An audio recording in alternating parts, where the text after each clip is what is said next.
qui a créé ce bazar? Écoute ceci. Plusieurs femmes adorent le ministère prophétique. Elles adorent tellement le ministère prophétique, c'est devenu une idolâtrie.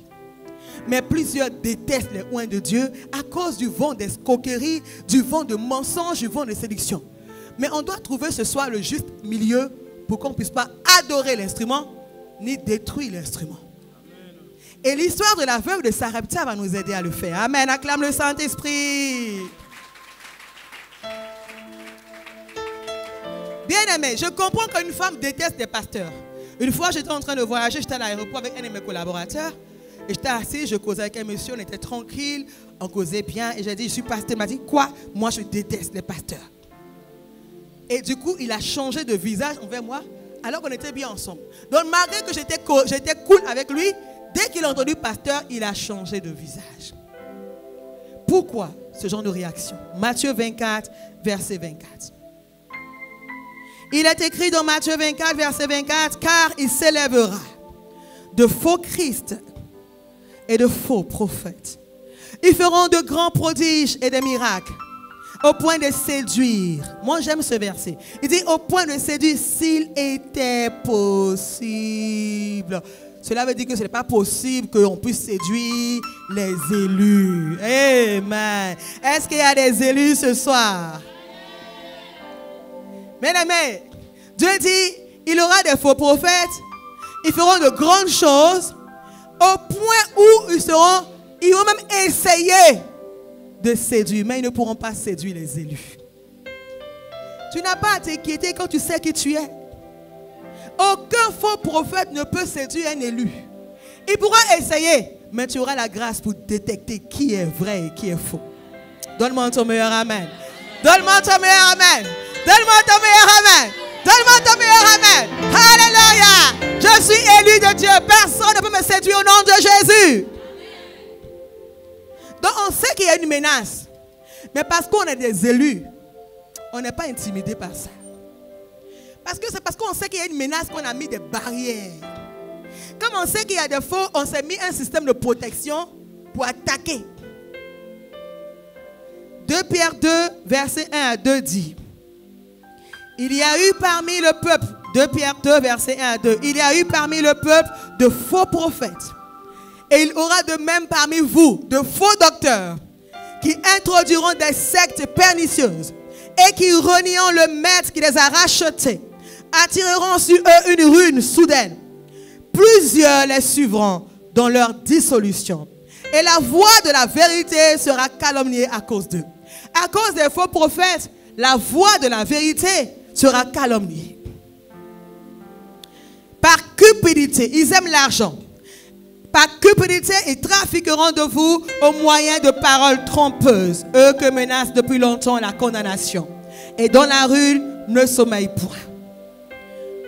Je comprends que tu sois méfiante. Je comprends que tu sois en train de juger. Même souvent de condamner. Tu es victime du siècle présent. Il y a tellement de faux que tu es tellement habitué au faux que tu vois le faux partout. Mais ce soir, le Saint-Esprit t'ouvre les yeux pour te rendre capable de détecter ce qui est de Dieu et ce qui n'est pas de Dieu. Comme l'a fait la veuve de Sarepta.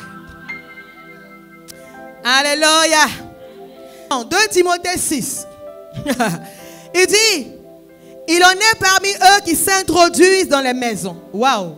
Élie est rentré et Élie a habité avec la veuve de Sarepta. Imagine un peu un jour, quelqu'un dit, je suis prophète, la maman grâce, je vais venir habiter chez toi. Elle va dire, jamais tu es un faux prophète. Mais c'est possible qu'un prophète vienne dormir chez toi. À cause de ce verset, les chrétiens n'ont plus cherché le discernement. Ils ont tout mis dans faux. J'insiste, c'est parce qu'il y a des vrais que le faux existe. Et tant qu'il aura le vrai, il aura aussi le faux. Il en est parmi eux qui s'introduisent dans les maisons. Et, lis avec moi, waouh. Et qui captivent, dit qui captivent des femmes. Pas les hommes, hein. Vous savez, quand ils captivent, c'est les femmes. Toujours les femmes. Ils ne captivent pas les hommes. Ils captivent les femmes d'un esprit faible. Dit esprit faible. Et borné. Il y a des femmes qui sont faibles et qui sont bornées. C'est la Bible qui dit ça, c'est pas moi qui dis. Elles sont chargées de péché. Elles sont agitées par des passions. Oh, il y a des femmes qui sont passionnées du péché. Elles sont agitées par les passions de la chair. Et ce qui me scandalise, c'est le verset 7 qui dit: apprenant toujours et ne pouvant jamais arriver à la connaissance de la vérité. Il y a des femmes qui l'apprennent, mais qui ne retiennent rien. À l'église, elles viennent, mais elles ne cherchent pas à observer les commandements. Il faut obéir à ce que tu entends à l'église. Une femme doit être attentive lorsque la parole passe. Elle doit avoir un cahier, prendre des notes et aller les relire à la maison pour qu'elle puisse garder la connaissance. Quand tu ne gardes pas la connaissance, tu seras agité par tes passions. Et les faux prophètes seront tes amis. Mais cela ne sera pas ton cas ce soir au nom de Jésus. 2 Pierre 3, verset 17. Vous donc, bien-aimés, qui êtes avertis, mettez-vous sur vos gardes. De peur qu'entraînés par l'égarement des impies, vous ne veniez à échouer à votre fermeté. Alléluia. Il y a une menace. Et la menace est dirigée vers les femmes. La menace des faux oins, des faux prophètes est dirigée pas vers les hommes. Parce qu'eux, ils sont durs. Les femmes sont tellement faibles que c'est toujours elles. Mais ce soir, tu reçois ta délivrance au nom de Jésus. Bien aimé, c'est vrai. C'est vrai que la veuve de Sarepta pouvait dire: oh non, lui là c'est qui? C'est un faux prophète. Mais elle savait qui était Élie. Même si l'instruction de Dieu, elle n'avait pas entendu clairement, elle a obéi. Pourquoi? Parce qu'elle avait le discernement. Elle savait que celui-là était de Dieu. Alors ce soir, je veux que tu puisses comprendre que c'est important. Parce que la relation avec un oint produit des bénédictions. Que la saine relation avec les oints produit des bénéfices. Alors il envoie des faux pour que tu puisses haïr tous ceux qui sont oints. C'est un piège venu droit de l'enfer. Mais ce soir, tu vas comprendre comment je distingue pour que je puisse avoir une saine relation avec les oints. Dis une saine relation avec les oints pour ma propre bénédiction. Acclame le Saint-Esprit. Oh my God! Alléluia! Je veux que tu puisses lire avec moi 3 versets qui te montrent qu'il y a une bénédiction. Quand nous savons comment marcher avec des oints de Dieu. 1 Thessaloniciens 5, verset 19. Avant qu'on rentre dans l'histoire de la veuve, je te prépare à comprendre que mon discours n'est pas un discours pour défendre mon appel, non, mais un discours pour te sortir du piège du diable. 1 Thessaloniciens 5, verset 19 dit: n'éteignez pas l'esprit. Au verset 20 dit: ne méprisez pas les prophéties. Et au verset 21 il dit: mais examinez toutes choses et retenez ce qui est bon. Les prophètes ou les oints de Dieu prophétisent. Dieu ne t'encourage pas à les mépriser. Dieu ne t'encourage pas à mépriser une prophétie. Il dit: il faut l'examiner. Lorsque tu commences à mépriser la parole prophétique, tu éteins le flot de l'esprit en direction de ta propre vie. Parce que c'est par l'esprit de Dieu que les prophètes ont prophétisé. Si l'esprit de Dieu me saisit et je dis: va et donne-moi à manger, tu dis: il y a moi l'escroc là. Tu arrêtes le flot de l'esprit dans ta propre vie. Et moi je vais continuer à manger chez moi. C'est toi qui vas avoir un problème. Il dit: recevez, écoutez, et puis analysez. Et prenez ce qui est bon en comparant le message à la parole de Dieu. Si quelqu'un est de Dieu, tu as le droit de prendre la parole et de la mettre, de la confronter. Mais les chrétiens rejettent les paroles prophétiques quand les paroles ne les arrangent pas. Tu seras milliardaire. Amen. Attention, tu es rebelle. Mais attends. La même bouche te dit que tu es bien, tu dis Amen. On dit maintenant tu es rebelle. Il faut dire Amen aussi. La même onction l'a dit, tu es prospère. Tu dis Amen. On dit maintenant tu es rebelle. Il faut aussi dire Amen. Il faut aussi dire Amen. Donc le Saint-Esprit parle par moi. Quand ça t'arrange, tu prends. Ça t'arrange pas, non, maman est Chanel. Ah! Donc un matin comme ça, tu es venu Chanel parce que ça ne t'arrange pas. Parce que ta chair a été touchée. De toucher la chair. On va toucher ta chair ce soir. C'est la chair là qui nous amène des problèmes. Quand le pasteur te dit de belles choses, là c'est ton pasteur. Mais quand il dit ma fille, il faut te repentir. Aïe, aïe, aïe, aïe, aïe. En tout cas, moi la parole est trop dure. Jésus avait des paroles dures. Il a dit race de vipère. Il a dit quelle race de vipère. Il a dit Pierre, ce n'est pas un démon que tu dois parler. Pierre est resté dans l'église et Pierre s'est repenti.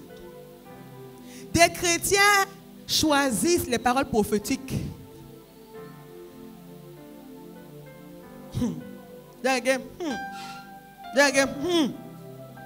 dire bang bang.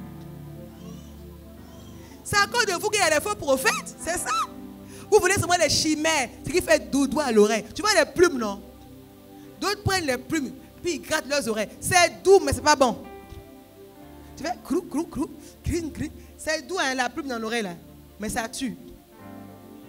Il y a des paroles qui sont douces, mais qui ne te font rien de bon.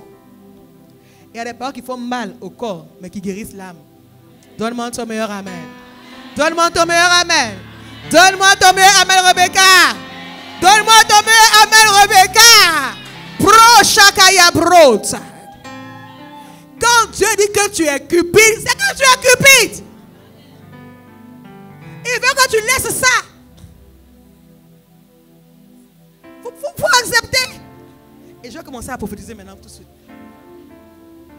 Quand Dieu dit que tu es orgueilleuse, il sait que tu es orgueilleuse. Quand Dieu dit que tu es béni, il sait que tu es béni. Mais tu prends la bénédiction, tu laisses l'orgueil. Mais l'orgueil là va ronger la bénédiction. L'orgueil dévore ta prospérité. Parce que Dieu résiste aux orgueilleux. Donc la parole prophétique, on ne la rejette pas. On ne la méprise pas. On prend la Bible et on vérifie. Est-ce que ça va avec la Bible? Dis à compter d'aujourd'hui. Je n'éteignerai pas l'esprit. Je ne méprise plus les prophéties. Mais j'examine les prophéties. Et je retiens ce qui est bon. Acclame le Saint-Esprit. Un prophète va enseigner et il va dire des choses. Il ne faut pas rejeter. La chose que tu dois faire, c'est que la parole qui sort, tu l'analyses du point de vue biblique. Amen. Et Dieu nous demande de ne pas mépriser les prophètes. Amen. Psaume 105, verset 15. Psaume 105, verset 15. Pour vous dire, oh, comme le fois Dieu a besoin qu'on prenne soin de ses instruments. Il a pris le soin d'aller nourrir Élie avec des corbeaux. Et il va avoir une veuve pour nourrir son serviteur. Dieu aime ses instruments et il est chéri. Amen. Psaume 105, verset 15, Dieu dit, ne touchez pas à mes oins. Et ne faites pas de mal à mes prophètes. Est-ce que tu as déjà vu ça dans la Bible? J'ai l'impression que la veuve de Sarepta connaissait l'écriture. Ne touchez pas à mes oins. Et ne faites pas de mal à mes prophètes. Faites-leur du bien. Priez pour eux. Ne les méprisez pas.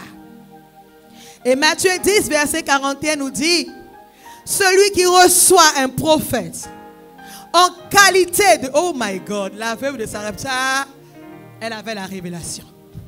Celui qui reçoit un prophète, non pas comme son ami de classe, non pas comme son collègue de service, non pas comme sa copine camarade, non pas comme sa sister, mais regarde le manteau, reçoit la bénédiction prophète. My God! Combien de chrétiens ont raté les bénédictions? My God. Comme le prophète a chanté avec eux, il est devenu leur camarade. Dis Yako. Comme le prophète allait les voir à la maison, il est devenu leur camarade. Mais tu n'as rien reçu pendant 5 ans parce que tu n'as pas respecté le oint de Dieu. Il dit, celui qui reçoit un prophète en qualité. Maman Moya, viens. Si Maman Moya était ma copine, était ma sister, qu'elle était ta sister, et que maintenant on dit elle est prophète, et qu'on a mis lui, c'est plus ta sister. Si tu la vois comme ta sister, tu ne vas rien recevoir d'elle. Plusieurs chrétiens sont restés dans l'onction, ils n'ont rien reçu parce qu'ils n'ont pas vu l'onction, ils ont vu l'individu. C'est un piège. La parole de Dieu a été écrite pour notre intelligence. Il faut prendre la parole au sérieux. Quand tu es chrétien, tu dois faire la parole. Il dit, celui qui reçoit un prophète, en qualité, il faut que tu vois le prophète. Si tu vois la sister, ta copine d'enfance, tu ne vas pas recevoir. Parce que le manteau là ne fonctionne qu'avec l'honneur qu'on a sur l'onction. J'arrive chez toi, je ne fais rien parce que toi, tu n'as pas de respect pour l'onction que je porte. Tu vois la différence de l'onction et la personne. Dieu là, il est mélangé à l'homme. Dire que Dieu est mélangé à l'homme. Aïe, aïe, aïe, aïe, aïe, aïe, aïe, aïe, aïe. Aïe, aïe, aïe, aïe. Dieu là, il se mélange à l'homme. Dieu là, il dit, je répandrai mon esprit sur toute chair. Celui qui s'attache à Dieu devient un seul esprit. Dieu et puis l'homme là, ils font fusion. Il dit, voici un nouveau spécimen. Celui qui vient à Christ est une nouvelle création. Un mélange de Dieu et d'homme. Il n'y a pas Dieu à part, pas l'homme à part. C'est un mélange. Donc quand tu dis je m'en fous, je vois la personne, tu ne reçois rien de la personne et de l'onction que porte la personne. Il faut qu'il y ait un co. N'oubliez pas, Dieu voulait nourrir Élie, pas la veuve. Dieu ne voulait pas nourrir la veuve, hein? Il n'avait rien à faire avec elle. Lui, il voulait nourrir son serviteur. Allons voir maintenant, qu'est-ce qu'un prophète? Un prophète, vous savez, dans la parole de Dieu, on a 133 prophètes, dont 16 femmes. Déborah était prophétesse. Juge 4:4. C'est Déborah, une prophétesse, femme de Lapidode. Il y a eu beaucoup de prophétesses dans la parole. Anne aussi était prophétesse. Alléluia. Il y a eu des femmes prophétesses. Et je crois qu'il y a des femmes prophétesses ce soir au nom de Jésus. Je crois qu'il y a des femmes qui portent le manteau prophétique et qu'avec le temps, la chose va se révéler. Je prophétise sur ta vie au nom de Jésus. Merci Saint-Esprit. Donc Dieu aussi appelle des femmes. Beaucoup de femmes respectent les hommes de Dieu, garçons, mais ont une sainte horreur pour les femmes. C'est bizarre. D'autres préfèrent les hommes, mais n'ont pas d'intérêt pour les femmes. Mais quand tu es femme, tu n'aimes pas ta camarade femme qui prêche. Mais tu as un problème spirituel. Même quand mon pasteur est ouin, on dit, moi je vais voir le pasteur forcé. Mais le pasteur, mon pasteur, même l'esprit c'est là qui est sur eux. Tu as quel problème, assiste? Dis à moi, donne-nous la vérité ce soir, révélation.